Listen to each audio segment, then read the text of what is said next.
with me, and we might have some. I think Zali's just come on the screen, and there might be a couple of other members who will try and join us by video as well, possibly if they can.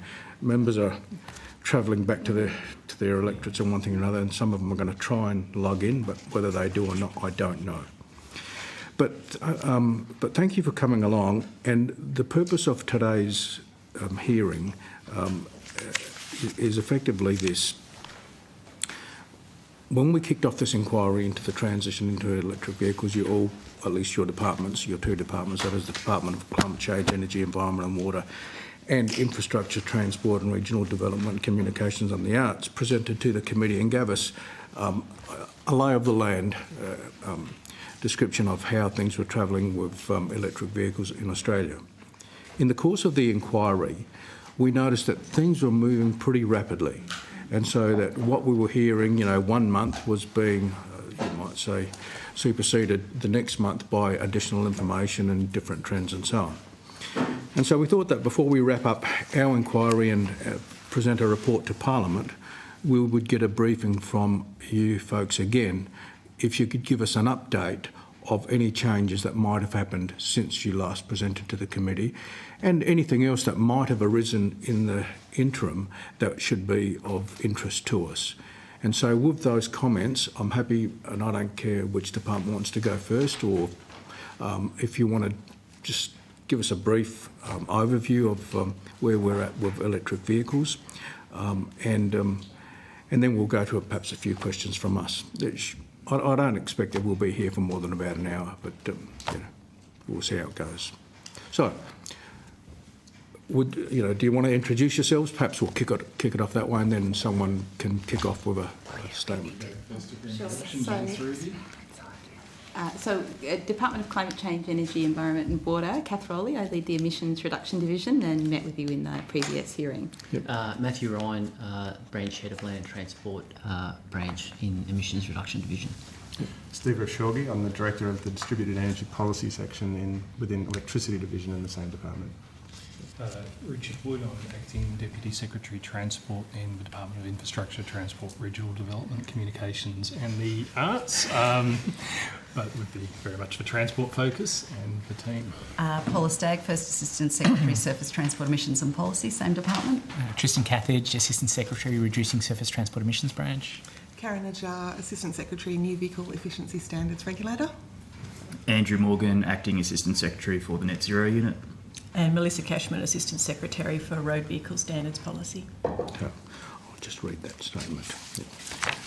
Just a bit of formality that I'm sure all of you have all been through many times. Given that we're kicking off a public hearing, I declare open this final public hearing of the House of Representatives Standing Committee on Climate Change, Energy, Environment and Water for the inquiry into the transition to electric vehicles. Today the committee is meeting in Canberra. In accordance with the committee's resolution, this hearing will be broadcast on the Parliament's website, and the proof and official transcripts of proceedings will be published on the Parliament's website. Those present here today are advised that filming and recording are permitted during the hearing. I remind members of the media who may be present or listening on the web of the need to fairly and accurately report the proceedings of the committee. I now welcome witnesses from the Department of Climate Change, Energy, Environment and Water and the Department of Infrastructure, Transport, Regional Development, Communications and the Arts to give evidence. And just before you do, you'll have to state your name for the purpose of Hansard. And I should say that although the committee does not require you to give evidence under oath, I should advise you that this hearing is a legal proceeding of the Parliament and therefore has the same standing as proceedings of the respective houses. The giving of false or misleading evidence is a serious matter and may be regarded as a contempt of Parliament. The evidence given today will be recorded by Hansard and attracts parliamentary privilege.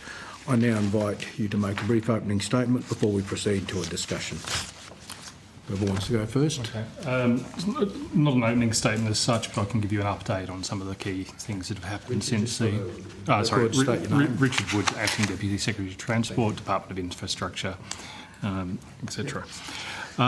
The Parliament significantly passed the New Vehicle Efficiency Standard Act back on the 16th of May of last year, 2024. That legislation commenced on the 1st of January this year, with the compliance period under the Act commencing from the 1st of July this year, 2025. Importantly, it's to remind the committee that the purpose of that legislation is to improve the efficiency of new vehicles being supplied into Australia, and it's not specifically electric vehicles, although that is obviously highly relevant. Many suppliers will be seeking to bring in a greater range of more efficient vehicles into the market, and that includes electric vehicles, and we're already seeing signs in that direction. Since the passage of the legislation, the department's been getting on with the job of implementation in three broad categories. Firstly, we've been putting in place the relevant regulatory instruments necessary for the scheme to operate. Last year, the Minister put in place the instrument that specifies information that industry will need to supply from the 1st of July, and put in place an exemptions instrument. The department's been consulting on a new emissions testing Australian design rule, and will be putting advice to the Minister shortly on that. Secondly, the department is developing the necessary information technology systems and processes for the scheme, working collaboratively with industry. Since the 2nd of January 2025, regulated entities have been able to integrate their system entry and validation processes with the data entry system, which is called ROVER, ROVER. Work on the unit registry has commenced, with a memorandum of understanding established between the department and the Clean Energy Regulator to deliver the registry as envisaged under the Act, reusing functionality that's proven to work for industry and reducing costs to government of building and maintaining the registry system. And thirdly, the regulator has been established in the department as envisaged by the legislation, and key personnel have been appointed, particularly Ms Najjar down the line there as the Assistant Secretary, New Vehicle Efficiency Standards. In progressing with implementation, the department has engaged closely with industry, including through the establishment of 2 working groups that meet every fortnight, regular webinars, and 2 face-to-face all-day workshops since the passage of the legislation. There's also a range of other milestones relating to transport decarbonisation. Noxious emission standards, known as Euro 6, were phased in for heavy vehicles from the 1st of November 2024, and for light vehicles will be phased in from the 1st of December 2025. The standards for heavy vehicles will generate $7.4 billion in health benefits and $1.5 billion in fuel savings out to 2050, and the light vehicle standards will generate $4.6 billion in health benefits and $1.5 billion in fuel savings out to 2040.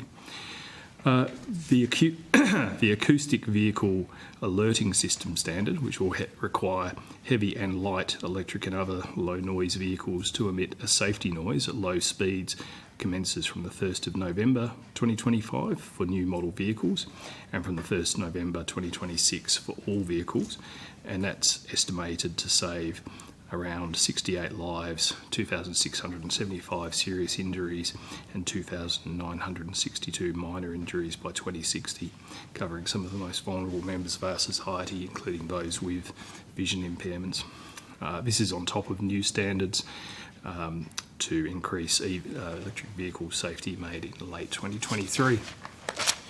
The government's also commenced a review of the harmonisation of Australian road vehicle standards with international standards to ensure there's no unnecessary impediments to the provision of electric vehicles in Australia. Those are some of the key developments since the department last appeared before this committee. Thank you, Mr Wood.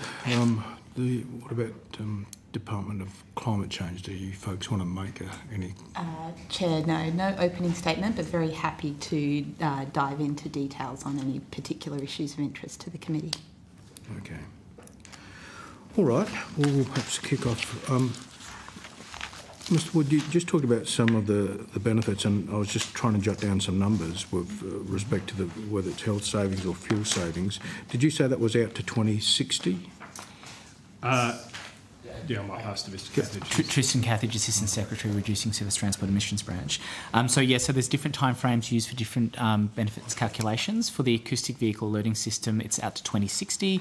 For Euro 6D, that's for noxious emissions for light vehicles, the savings are out to 2040. And for Euro 6 for heavy vehicles, savings are out to 2050. So choices were made about how to calculate the costs and benefits of those policies, calibrated to the policies themselves. Okay. And can I just go back to the issue of the transition, or the fuel efficiency standards that are coming in? You talked about an emissions testing design rule. Has that not been put in place? What is the current process for testing the fuel efficiency? Do we just rely on the manufacturers telling us this is what they do, or do we have our own standards and our own testing? Yeah, it's an excellent question. So worldwide, there are basically two testing frameworks that exist. I mean, there are actually more, but generally speaking, for the Australian context, something called the New European Driving Cycle. That's the standard that's currently specified in Australia. It's specified under something called ADR 81, which is the Australian Design Rule.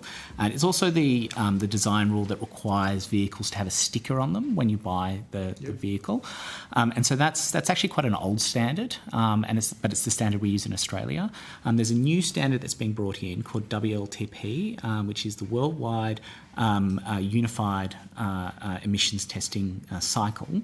That is being brought in under Euro 6. We are actually at present making amendments to ADR 81 to include that testing framework in the standard. In fact, we released an exposure draft recently, and submissions were provided to us on the 5th of February. So we're now actually going through those submissions. Okay. And with respect to those standards, have you noticed any change in the manufacturers of the vehicles and are they now bringing into Australia more fuel efficient vehicles, and have sales of those increased? I'm trying to understand the impact that's having on the market. I could probably talk a little bit to that. So Matthew Ryan from the Department of Climate Change, Branch Head at Land and Transport. Maybe to help with Chair, I could run through a few statistics for the last couple of years, just on some key things, including sales and infrastructure and models that are available. Might be helpful.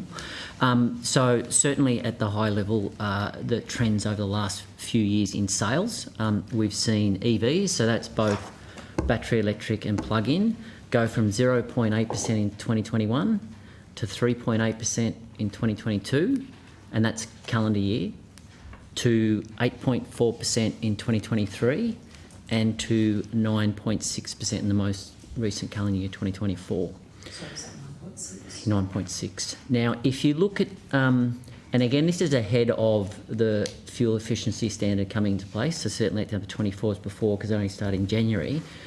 But if you look at fuel efficient cars by actually adding in hybrids as well, so looking at ones that don't necessarily plug in but have a battery to power some of the journey. The figures are 2021 was 7.8% for what I'm calling fuel efficient cars, which is EVs, plug-in and hybrid, to 11.7% in 2022, to 16.9% in 2023, and the most recent year, 2024, was 24.3%, so nearly a quarter of the sales. You could say have moved more to a more fuel efficient standard.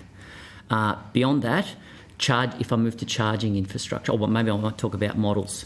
So with the models that are available, when we look historically at and I'm talking about electric vehicles here, in most recently, when we looked at it at the end of 2024, there was about 160 models, EV models, available in Australia.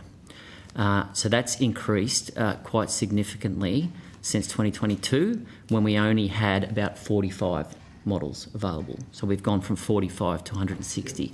And just to give you an idea of comparison-wise... Sorry, Mr. Rob, is that Excuse me, is that EVs plus hybrids? You're including Yes. every... Yes. Okay, I'm not. thank you. Sorry, I'm not including hybrids. I'm including plug-in hybrids Plug-in and EVs. hybrids, Sorry. okay. Yes. So battery electric vehicles And and plug-in plug-in hybrids. hybrids. Electric vehicle. You can probably tell from my question I don't yet have one. That's okay. So it's gone from 2022. It was, I think I said, 45 to 160. So it's gone up quite a significant number of models. And it's always a point of contention how to count their models because they have so many different variants within. We've gone to the basic. They might have a different set of tyres on it or different configuration in seats. It's just the model rather than the variants I'm talking about there. And just to give you a bit of an idea how that sits internationally, when you look at the EU, they've got about 312, and that's about at the end of 2024, those numbers. And our numbers are comparable to what's in the US and New Zealand in terms of the number of models available. So we've certainly come from a bit further back and caught up with that. In terms of charging infrastructure, to give you a bit of an idea of how that's moving, now what I'm talking about here is fast, so DC charging, public DC charging fast. If we look at the end of 2022, there was 464 sites, so that's locations, and depending on the way that's configured, they could have a number of stations and a number of plugs with them stations, but that's 464 sites. At the end of 2023, there was 812, so quite a significant increase. And at the end of 2024, so this is calendar year, most recently, our estimate, and we're just confirming this, is about 1,184. So we're just finalising that number at the moment. To give you a bit of an idea, that's sites. If you look at the 1,184 number, which is sites, that comprises nearly 4,000 plugs. So 4,000 plugs that operate there. And that's a mixture of fast and ultra fast. So anything above 50 kilowatt is what's in those numbers there. Could I just ask for a clarification? Sorry. When you say public infrastructure, does that include NRMA funded ones, local government, public car parks, Westfield car parks? What's your distinction between public and private? Yeah, public is anything that's available to anyone in the public. There's no fee to enter it, obviously them paying it, so it won't be behind a car park. Has to be fast, so after over 50 kilowatts an hour in charging, and available to everyone. Okay, thank you. Beyond that, the number of cars on the road, we estimate, just watching sales and starting from obviously a low base, is about 300,000 EVs. So again, I'm not including hybrids, it's plug-ins and battery electric. At the end of 2024, about 300,000, which makes up around about 1.5% of the total population of cars on the road. And that's obviously come off a lower base as well. So we're seeing quite a significant increase over those years that we've certainly started tracking and looking at the statistics around models, infrastructure and sales. Okay. Jenny, if you've got any questions, please just jump in at any time you want. Do you have have you looked at what is happening internationally? I read press releases and newspaper reports about how EV sales are going across the world, and you get mixed reports, if I could describe it that way. Has the sale of EVs, from your understanding, slowed down, levelled out, or is it still increasing globally? Certainly, at the very macro level, it hasn't. It's not growing as steeply as it has been in the past, but it is still growing.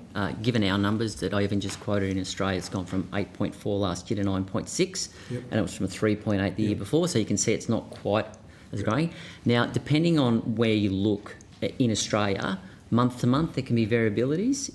So you can see it go up and down. What we've seen over the last 12 months, clearly, is EVs are still growing, albeit not as rapidly as they was, but we've seen a big growth in plug-in hybrids over that period in terms of their percentage increase over that time. So there's probably a number of reasons for that. Maybe there's more of them available, certainly, as I've just said to you, models that are available, but also whether or not, and this, we haven't got necessarily any evidence, we haven't studied this, but the plug-in hybrid electric car discount ends in the 1st of April as well. So whether or not that's driving it might be another thing. Or maybe it's also just consumers being more familiar with electric vehicles of the type and making the move into plug-in as a first step as well. So things like that. You've certainly seen in some countries it continue to grow. So China is an example. The electric vehicle, so it continue to rapidly grow, to be leading. Others may be plateauing similar to us, and plateauing in a sense of not as steep as it has been, but still an upward trajectory in terms of where it came from. What have you found? If I can just continue on the consumer part, what have you found? I don't know if you've done the research on this, but what is the main barrier for consumers to purchasing electric vehicles? Yep. So we actually, I can probably give you a few anecdotal things, but at the moment we've actually commissioned a bit of research to actually look at people who have recently or are about to purchase vehicles and what influences them.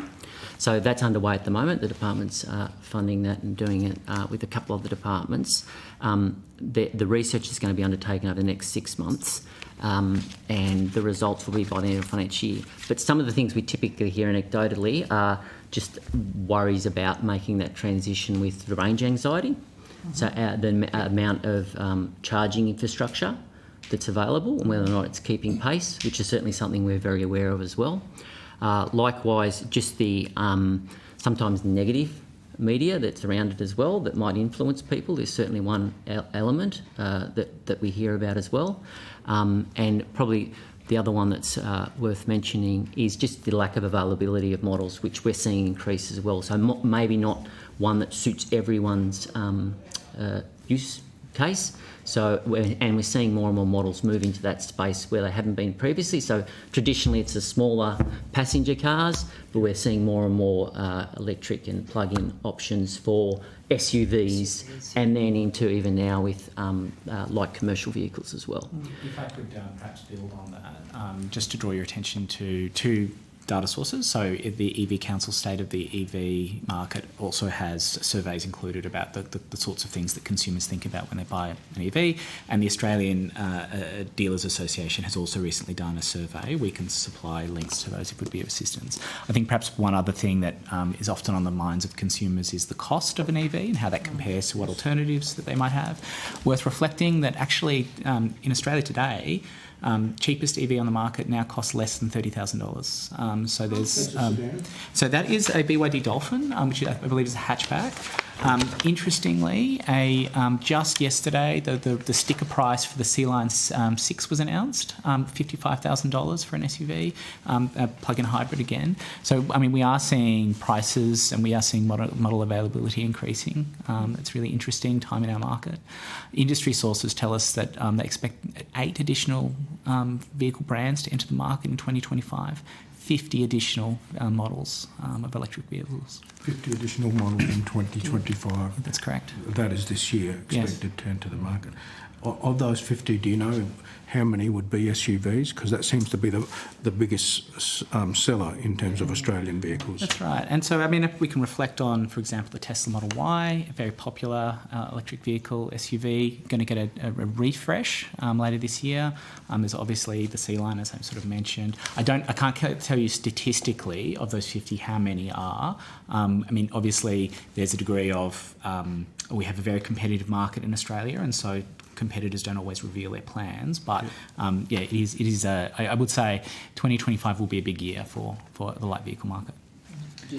So, Chair, could I just ask, on those numbers of sales of cars and they're still increasing but slowing down of sale of EVs, have you got the numbers of overall car sales? So, yep. I mean, I would expect over the last 12 to 18 months there's probably been a slowdown of all car sales due to economic conditions. So I just want to put into perspective that slowdown of growth, is it economic circumstance driven or engagement with adopting cleaner cars? Actually, interestingly, 2024, 1.2 million vehicles sold, new cars in Australia. Best year ever for new vehicles in Australia, including electric vehicles. Best year ever. There was a little dip in January, and there's a whole range of reasons why that might be the case, but actually sales in 2024 were very strong. And maybe so people do get tough, but not in terms of buying cars. And sorry, just one other thing on the consumer part. Certainly when we designed the Driven program, so that's the one that's been launched recently, and it's recognising that the dealers and repairers are at the coalface of people that are coming in to buy or getting serviced. There is part of the element there of it's funding EV charging infrastructure in those dealerships and service repairs, was to be able to have it in those places to be able to provide training or demonstrations or, for consumers that are walking that can actually see it in operation. So that was part of the rationale behind funding that program, which has opened recently. Just, Jenny, just to follow on Zali's question, I read a report where there was, in addition to the 1.2 million new car sales, about 1.2 million used car sales over the last year as well. Do you keep any stats on how many of those might have been electric vehicles or plug-in hybrids? It's an excellent question. I mean, we do publish a yearbook each year, sort of setting out statistically. I'd have to check. I think we have the number of EVs that are in the car park, which is, as Mr. Ryan said, about 300,000. Yep. Maybe just to put on your radar, the next yearbook that we'll publish will occur at the end of February. So that will again be a good statistical. Right. Because I can add to that, Chair. Yep. As far as new what we call environmental vehicles, which covers hybrids and batteries, full batteries, we bring in about 1,700 a month of those adding to the fleet. But resales within Australia is monitored by states and territories. So we can see how many are in the entire fleet, but adding new is about 1,700 a month in used. It's just that initially there was a view that resale was almost impossible of electric vehicles, or very few. So I'm just curious as to whether there's starting to be an uptake in terms of... Yeah, I think, Chair, just given the statistics and starting from such a low base in only like 2021, so very recently, most of the electric vehicles in the Australian market are still quite new. And you would expect that over time those cars will start to cycle into the second-hand market, but it's still quite early days because Australia was quite a late entrant to the EV market. Yeah. Sorry, Jenny, you were going to ask a question.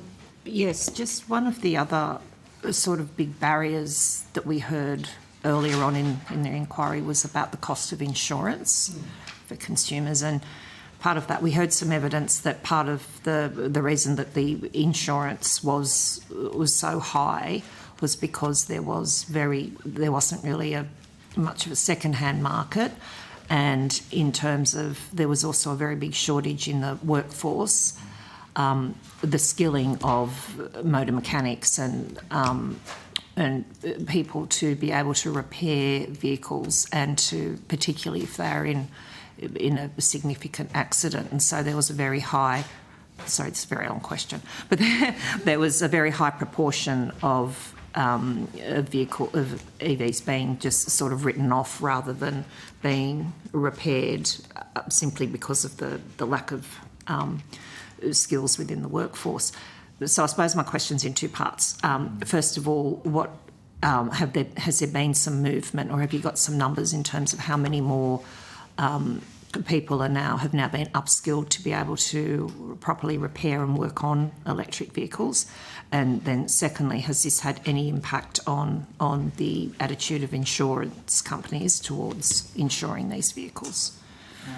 I guess so. No, I don't have numbers. I believe that there's a publication by the MTAA that does have some of that information, and of course the Department of Education will perhaps be able to assist. I think I'd say we also don't. We have heard anecdotally about different insurance costs. I know for myself that I have an ICE vehicle, I have an electric vehicle. The difference in insurance for me is about $100 difference between those two vehicles. I guess our message per year. Yeah, that's right. Oh, okay. Yeah, and so I'd say our message is that consumers should shop around for their insurance, and indeed, as with many, as a new product gets brought onto the market, different parts of the of I guess the system gets to become more familiar with how those vehicles work. I mean, I think I'd probably say the other thing is that what we do find in the research, and I'd point you again to the Electric Vehicle Council report, is that the sorts of things that consumers worry about before they buy an EV are different to the sorts of things they worry about when they do buy an EV. So consumers will say, we're worried about charging our electric vehicle. Turns out to be less of a problem than what they think when they buy one. Right. Okay. All right. Thank you for that. Just on the issue of sales, do you keep any statistics on how much of the sales are attributed to fleet purchases? And just to use an example, we here at Parliament House now have pretty much transitioned to electric vehicles. I know that a lot of private companies have done the same, as opposed to individual consumers. I don't think we do. I'd ask Ms Cashman if she knows. No. Okay. So just, I'm pretty sure the FCA stats, which has a lot of the sales, do by fleet and private buyer. So I know they're available. I also know we've got the by drivetrain. I'm just not sure if you can get it by combination. I'd have to check that. What's it? Sorry, by? So by like the broken by private or fleet sales or business sales, and then by the drivetrain. But I do know, I'm pretty sure it's available, that sort of stuff. The states and territories would typically be the owners of that data because they handle the registration. So we have the sort of first supply to the market, but once it's here, it's actually the states and territories that will be collecting that data. Yeah. Be useful to know whether it's, because I suspect that the fleet owners might sort of make a decision and suddenly you've got another 100 vehicles on the road. And likewise with the tax benefit that ends on the lease vehicles on the 1st of April, how many vehicles have been sold under that scheme? I mean, we could probably get that from the leasing people that presented to us. The Salary Packaging Association. Yeah, certainly they've published statistics on that. I know it has grown exponentially. So the number of EVs who are part of the salary packaging pre the electric car discount and post has increased significantly.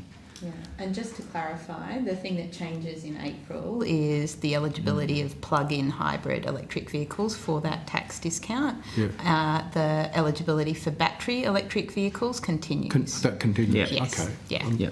Thanks for clarifying that, because, okay, I was asking about that the other day. Given the transition or the manufacture of electric vehicles globally, have the internal combustion vehicle manufacturers been trying to compete with that, to your knowledge, by making much more fuel efficient combustion engines? Is there a bit of a race going on amongst both within the manufacturing sector, whereby if they can get the combustion vehicles to be much more efficient, then maybe the arguments for electric vehicles would probably diminish and they would still maintain a market share? The answer is not in the absence of regulation. So what we saw in Australia, different to other markets, is in the absence of any regulation that requires the improvement of efficiency, that Australian vehicles were actually quite inefficient compared to their international counterparts. In Australia. Australia. And that indeed is the intention of the New Vehicle Efficiency Act, is to provide a really strong signals message, regulatory obligation to improve the efficiency of vehicles as they enter our market. And then it becomes a decision for each manufacturer about, do they meet their obligation through more efficient ICE vehicles? Do they have a bigger lineup of hybrids, or do they bring electrics in? So they'll each make different decisions depending on the technology and their business plans, which they hold pretty tightly. But certainly it incentivises all of those things, and it's decisions by different manufacturers about how they respond to those regulatory signals. Yeah. If I could pick up, Chair, on that point of how might that play out over time. Yep. So certainly improvements in the efficiency of internal combustion engines is a really important part of the transition, and one of the things that the new vehicle efficiency standard will incentivise for suppliers to the Australian market.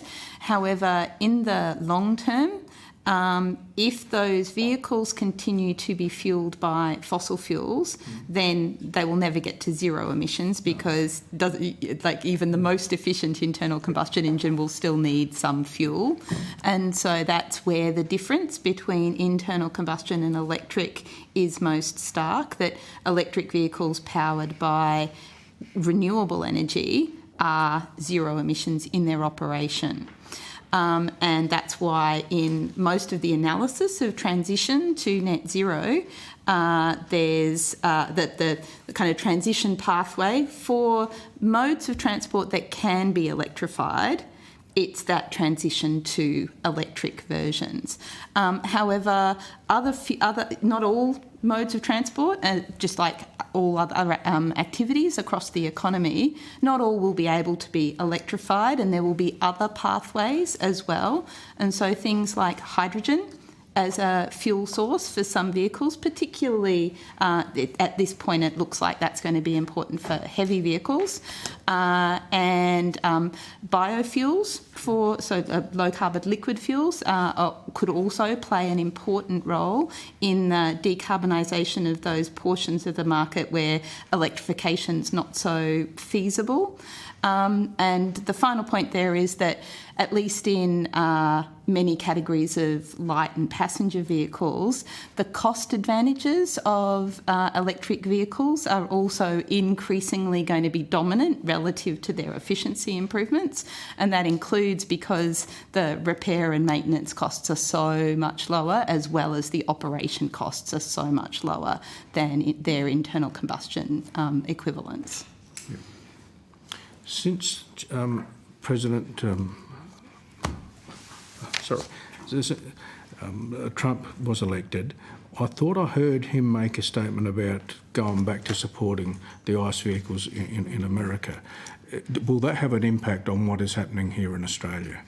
I think, Chair and others will have more granularity on this. What the US administration has done is announced a review of its policies, and we'll of course be interested to see the results of those of that review when it takes place. But that's exactly right. So, I mean, as is the case, we observe and we take note of developments internationally.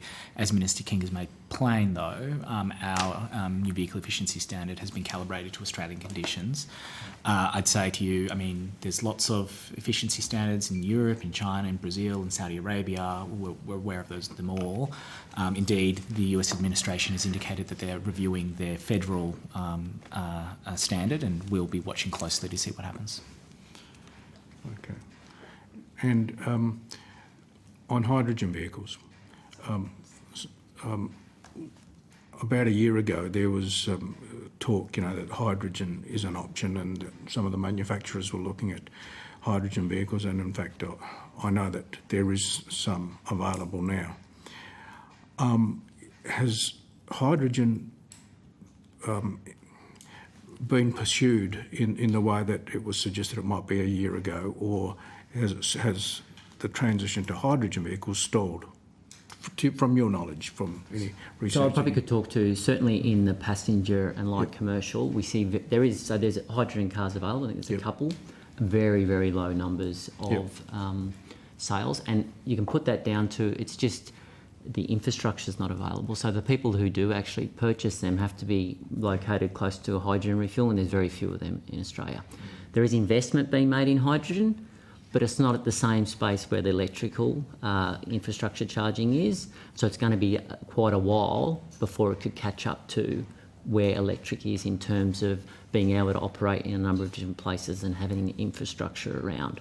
So for certainly light and passenger, it's at a disadvantage at the moment just because it doesn't have the same infrastructure that's available and the number of models because people have moved with them. Beyond that, there may be a role, and Ms Rowley mentioned before, for heavy vehicles, as that they've developed the technology and some of the refuelling infrastructure comes into place. But at this stage, we haven't seen beyond, again, trials of back to base. I think ARENA have funded at least one back to base hydrogen truck trial. I think it might be in Victoria, to look at the how those vehicles operate and the capacity for them to take on more work in that. But again, refuelling and availability of hydrogen is still well behind where electric might be. I mean, certainly from a regulatory perspective, I just add that the government settings are technology neutral. You can see that in the vehicle efficiency standard, but also in things like the acoustic vehicle alerting system, which also equally applies to hydrogen vehicles as it does to electric. Yeah. And just for your interest, myself and the Deputy Chair of the committee went to Korea and Japan, and in both countries, and I think it was particularly Korea, hydrogen buses and heavy vehicles, again where there was fleets involved, they had invested in the refuelling quite heavily, and it seemed to me that they were actually progressing the transition quite rapidly over there. But there was huge investments required, which they were making. Yeah. And I think different countries will find different solutions reflecting their resource endowments, their energy systems and their transport needs, where you've got relatively smaller jurisdictions, Korea and Japan, very high population densities, and relatively limited renewable energy potential compared to places like Australia. That shifts the economics of different fuel sources. And so Japan is certainly much more active in the kind of hydrogen use case for things like transport than Australia, just because they've got a different energy economy. Yeah, you know, and that's right. Yeah. Just going back to the vehicles that are being imported, when the inquiry kicked off, we were being told that because recharging was probably the most critical issue that was being talked about in the community, that an electric vehicle could be relied on to do about 400 k's, and then as the committee kept hearing more information, the numbers kept increasing. You talked about another 60-odd or 50-odd vehicles that will be coming into the market this year, possibly. What sort of ranges are they having or doing? Or do the manufacturers say they will do? I can't answer your question statistically. We don't have that information. We do measure the two tests I referenced before that measures the range that different vehicles can get under those test conditions. Indeed, we report that information on something called the Green Vehicle Guide, which is a very popular website we run. About 40,000 hits every month. Used by insurers, used by banks, used by consumers for really good information about vehicles. And so all that information is there. It's also reported on the sticker. In fact, I've got one here, which is the sticker that is on every car that is sold. Measures the range. We also run a program called the Real World Testing Program. And so what that seeks to do is measure the range that you actually get in real life on a car that's different to the test cycle. That's tested at around, I think it's around 83 vehicles at the moment. We're hoping to get to about 150. There's ways in which the consumer was able to get some good information about how far a car goes. So I was just saying, in general, I think the battery technology is still evolving. Yeah, so we're seeing, and if you look at where the range started with them, it's certainly been growing longer and longer and longer, and for different use cases as well. So being more adaptable to different types of vehicles, and then we've seen it in heavy vehicles as well with electric. So it's sort of still moving very, rapidly. I think we'll see that differentiation play out in different vehicles that are offered, because for some consumers range is not the critical issue, and so small range in a smaller car or a cheaper car with a smaller battery is going to be the attractive set of attributes. And for others, particularly with improvements in battery technology where range is really important, those models will be able to push out. And sorry, I should have said it's 84 models that have been tested under the Real World Testing Program. Okay. Jenny, have you got any questions? I didn't have anything further. Thanks, Chair. Zali, do you have any other questions that you want to share? Yes, I do. Got my hand up. Thank you. You touched on, sorry, I think it was Richard earlier, you touched on the Euro 6 standard. Now, you said that's not in application for all vehicles as yet in Australia, is it? But yet Euro 7 came into application last year, or in April 2024 in Europe. Can you explain a bit for the committee the difference between Euro 6 and Euro 7? Yes, I can answer that question. That's correct. So Euro 7 is a standard that is being considered in the European context. It's much broader than Euro 6. So Euro 6D... Well, it's already in application in Europe, isn't it? From April 2024? I believe that there was some additional work being done, but I think that many of the regulatory settings have been put in place. It is a lot broader. So, for example, it measures the tyre efficiency as well as the noxious emissions. Again, improvements to the testing framework, applies to both heavy and lights, and it is quite different. It is, I guess, a substantial change from Euro 6. Does it provide for better emissions reduction through transport by being more stringent? For noxious emissions, I believe that is the case. And not from so tyre efficiency or those things. I'm assuming, that you wouldn't change the standard unless it's providing improvements. That's right. But as I said, perhaps one of the interesting things about Euro 7 is that it applies to electric vehicles as much as it does to ICE vehicles. So as I mentioned, regulating the efficiency of tyres, for example. You're right. Euro 7 is a further reduction in the sorts of noxious emissions and carbon impacts on light vehicles and heavy vehicles. Yeah. So that being sort of obviously a lot of, and is Euro 7 a similar range? Like, is the EU far ahead of other jurisdictions? Like, compared to China, Europe? Obviously, I guess what I'm getting at is, how urgently does Australia need to keep progressing to, for example, a Euro 7 rather than getting stuck on being too slow even implementing Euro 6? Yeah. We have been considering Euro 7 and its applicability in the Australian context. I think that our industry contacts would say it's probably a little bit premature to think about that. I can't answer your question. I might need to take it on notice how widespread adoption of Euro 7 is in, for example, in China and other parts of the world. If that's okay. Does it also often include, for example, greater safety measures? One of the things I've often been told has been the delay in adopting better standards around efficiency has also meant we've been delaying getting cars with greater safety standards and driver assistance and those kind of aspects. Is that included in Euro 7? So Euro 7 is not aimed at safety improvements, direct safety improvements, I'd say. As I had provided earlier, there are health benefits to the adoption of noxious emission standards. I think that the industry might say that their supply chains, they need to be calibrated so they can supply a vehicle with a basket of standards, and so that might be some of the things you've been hearing. Certainly we've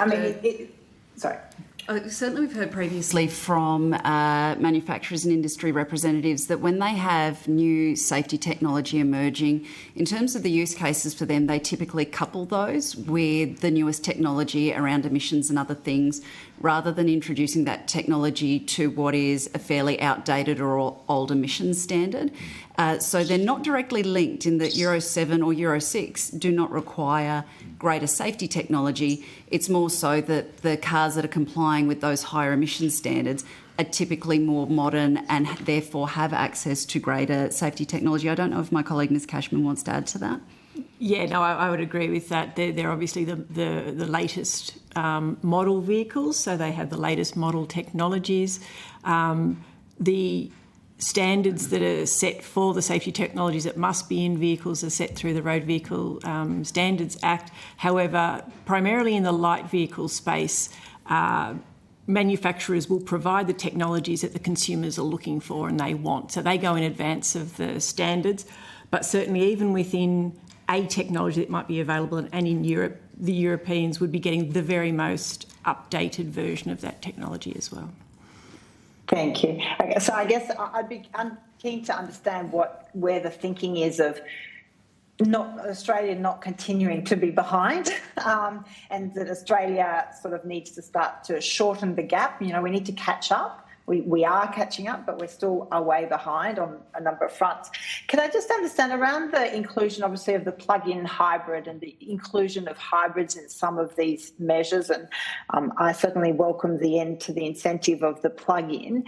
Would it be correct to think that plug-in is a little bit of a symptom of range anxiety and maybe misinformation in Australia around the efficiency and range of EVs? And is plug-in also very much pushed and a big part of the market in other areas like in Europe?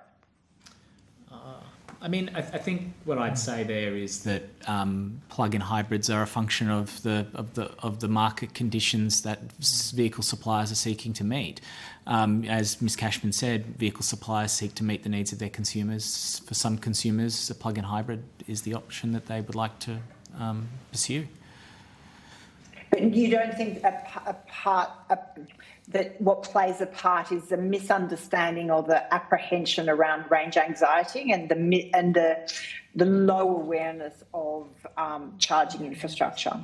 One thing, it's a chicken and egg. The problem is people only go to, the suppliers for the vehicles that they believe are the only thing that can meet what their needs are. If they don't believe there is if they believe there's a range issue and access to charging infrastructure, then they're not going to be asking for EVs because they're worried about it. So it's a chicken and egg problem. What's being done to, for example, raise awareness that there is a lot of infrastructure being rolled out and that the range anxiety is often quite overblown compared to the reality? Yep. I think to answer your question, I think yes, that could definitely play into it. Certainly the plugins are a bridging while better technologies develop, so you get the best of both worlds. Maybe the best thing I could sort of offer there is that the study I mentioned earlier on we're undertaking at the moment is looking at exactly those types of things when people are making purchases. What's in their mind, what are they thinking about, and what's influencing one way or another. So I'm hoping, certainly we've designed it in a way by the end of that study, which we will finish by end of financial year, we'll have some much better evidence about some of those things and what's influencing people. Yeah, and so I just had a final question. Oh, sorry, what was that? Sorry. No, that's okay. It's fine. Obviously, also in relation to emissions. So transport emissions, as you all know, about 20% of our national emissions, and it's our fastest growing sector of emissions prior to the fuel efficiency standards. So as population grows, so does our emissions through transport. So it's really vital that we reduce emissions in this sector. How is that working? Have our levers or measures that have been put in place, have they been, effective in reducing emissions today, or do they need to get more stringent to be able to really start to increase emissions reduction in the transport sector? Very happy to speak to that. So in terms of emissions reductions today, I would note the fuel efficiency standard only entered into force on the 1st of January, so probably can't see it in the statistics yet. However, we do annual emissions projections. The most recent was released at the end of November last year, which takes account of the government's policies, including the new vehicle efficiency standard as legislated. And very encouragingly, what that sees is that whilst transport emissions growth tapers, maxes out and starts to come down. So over the period to 2030, we start to see transport emissions decline, which is a significant shift from their historical trend of just growth. And that's largely because of the impact of the fuel efficiency standard. And the emissions projections then push out to 2040, and we see that effect continue. So transport emissions are projected to decline over the period to 2040 because of that shift in the technology mix, particularly in light transport, which accounts for more than half of total transport emissions. So can you just remind what year does that start to decline as opposed to slow down growth? From memory, I think transport emissions peak in 2028 and then turn around. but the growth is tapering before that time. But the emissions projections are published on our website, and all the underlying data is published alongside the report. I'm going to have to go to Dr. Gillespie, who's the Deputy Chair, because I think he's also got to catch a flight or something. David, can you hear us? Yeah, I can hear you. Can you hear me? Yep, we can. Yeah, apologies for not getting on sooner. I was delayed in a plane on the ground in Canberra and then travelling to get to Wi-Fi. But I've been listening in for about the last half hour. Just a question and the site that you mentioned that's giving real-time distances for people, have you got any feeling for how much smaller the real experience? You know, people who are using air conditioning or cooling, heating or warming for cars tell me that things chew up a lot quicker. And if you've got big loads, is there a big difference between the advertised range and what your real-time experiments have, or data recording has shown? Yeah, thank you for the question. Look, it really does vary by model. There are some models that get better range than what their test cycle would indicate. There are some models that get worse. Largely, it's between 2 and 5%. There are some models, though, that have a range of about 30% less. So it's quite a difference. I would say to you that, in fact, what the program is doing is it looks at real-world testing, but it's compared to the test cycle. And so the test cycle is done in a laboratory, and so that can be quite different to how vehicles perform on road. Yeah, and some of the figures presented from CC, DQ, in regard to the heavy vehicle industry, of the 44,379 sold in 22, only 100 of these were low and zero emission vehicles, but the council's expecting 25% by 2030, which will be over 18,000. That seems irrationally exuberant, because I know that things are moving. They're always innovating with solid state, and some people adding new electric engines into existing old trucks and all sorts of things, and solid state batteries. But is that realistic? Our experience in Korea and Japan, it wasn't nearly as advanced as that. I'm not too sure about the statistics you're quoting. Maybe a general comment is... I was in the documents that was sent to us. I'm quoting from those. Okay, but generally on heavy vehicles, yes, it's safe to say it's not as well advanced in heavy vehicles with options for battery electric. I talked about models earlier about car and passengers, and there's certainly still investment going into through ARENA, which is part of the portfolio. They've recently announced a $100 million round for heavy vehicles and looking at innovative ways of operating and developing business models that address heavy vehicles. So there's certainly more work to be done in the heavy space, and there is investment in some of those trials, but I can't talk specific to those numbers you've quoted. And I probably just would add that, the heavy vehicle market is very segmented. So, there's a difference between buses versus, trucks, and then, difference between rigid trucks versus articulated trucks. They will all need sort of maybe slightly different solutions. In the ACT, there are obviously electric buses that are available. In Perth, for example, we funded heavy bus electric vehicle charging infrastructure. Even within that observation about the different sort of types of vehicles, whether they're articulated and rigid, there's also very different use cases in terms of how those heavy vehicles are operated. So we have in urban areas a lot of back-to-base operations, which are probably an early mover use case for electrification because of the nature of their operation, where we would anticipate something like line haul or long haul freight operations will need quite a different decarbonisation pathway, because the nature of the operation, even using the same type of vehicle, is very different. So that segmentation also applies to the way those vehicles are utilised within that freight task. Yeah, okay. Tony, the chair did mention our trip to Korea. I think they had 2,000 heavy vehicles and buses running around in South Korea, but they were fuel cell rather than big battery electric vehicles. And my observation is that might work if you could get a lot of cheap hydrogen. But the battery weight and the suspension and the size of the battery for trucks seems really inordinate.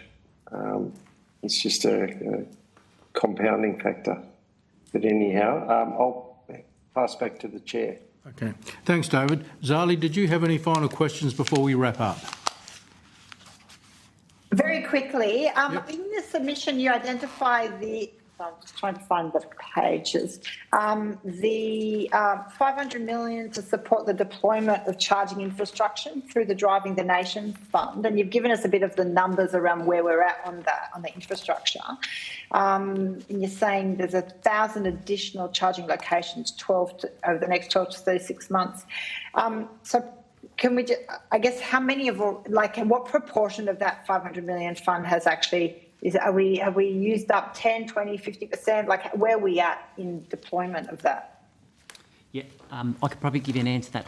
I couldn't give you an exact percentage. I could take that on notice potentially, but certainly a lot of that has been committed there's a few ways that's been committed. First of all, through ARENA. Quite a significant amount of that is through ARENA, and I think I just mentioned before their most recent round they've announced of 100 million for heavy vehicles. I think just about exhausts the money that's available under that fund. So that element, which is the largest element with ARENA, would be just about exhausted with that 100 million, which is not yet allocated, obviously. Then the department has 40 million from the NRMA backbone charging across Australia. And that is underway. It runs through to 2026, and that is being rolled out. That money has been fully committed, but is in, obviously, the delivery mode of rolling out those 110-odd stations across Australia.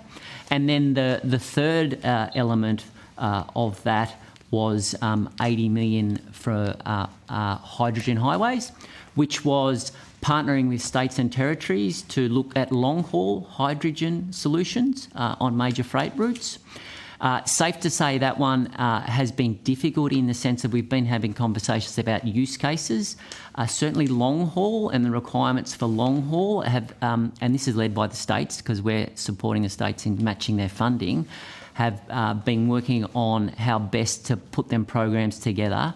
And I know they've had some difficulty in particularly trucks that are available to do long haul, the availability of hydrogen trucks, let alone obviously having to install the infrastructure as well. And the last element of that is the one I mentioned just before, is the Driven program, which is the money that was announced as part of the new vehicle efficiency standard, which was 60 million for dealers and services, repairers, to roll out electric vehicle infrastructure in their dealerships and repairers to be able to obviously allow them to sell and demonstrate, but as well as when they're repairing, do charging as well. So they're the major elements. Most of that, if not all, is committed, some at different stages of deployment as well. Maybe on notice checks, I'm mindful of time. Is it possible to have, for the benefit of the inquiry and obviously the report that will get prepared, an actual mapping of where all publicly charging? I mean, I know it's probably available online and I know it's available electronically, but for the purpose of the report, a bit of an identification of regional and urban areas in which there is charging infrastructure and sort of that, making sure there's an equitable rollout occurring to percentage of population and things like that around the country. We certainly can take a look at that. I can give you roughly of the... I certainly can provide that information, but roughly we've done an analysis in some of the work we're doing with states and territories, and we'll confirm this, is roughly about 25% is in the remote and regional areas of the charging that's been rolled out, the public charging. And that's based on looking at, where the major freight routes are, where the stations are located. But we certainly should be able to provide some information on that. I don't think that is available publicly, that level of information. It will be soon. We've been working with states and territory on a tool that looks at all the infrastructure and where the requirements are, and we're hoping to launch that pretty soon. But it's not quite there yet in terms of being available for the public, but we should be able to get that for you.